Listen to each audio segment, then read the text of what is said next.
ქართულ მოუსმენამ თუ ვინმე შეცდომაში შეიყვანა, ეს არის კონსერვატორი მოსახლეობა, იმიტომ რომ მათ რაღაცა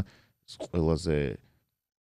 ვულგარული ულტრამემარჯვენე ნარატივი მოიგდეს და იმის მაგურად რომ სოციალურ და ეკონომიკურ პრობლემებზე გვეფიქრა, რაღაც სულ სხვა საფიქრალი გადმოუგდეს ხალხს და სულ სხვა რაღაცაზე გააღიზიანეს და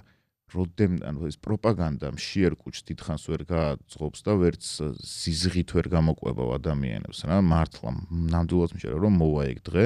როდესაც უბრალოდ გაიხედოს გამოიხედოს ადამიანი და მიხვდება რომ არა რა ეს რასაც მეუბნებიან ეს არ არის მთავარი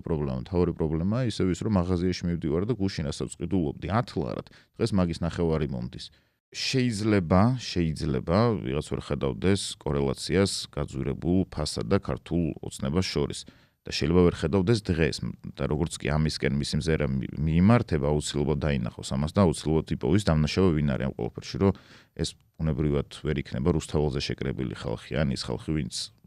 ქართულ ოცნებასთან პროტესტშია ხო ეს ის არის ხელისუფლების ბრალია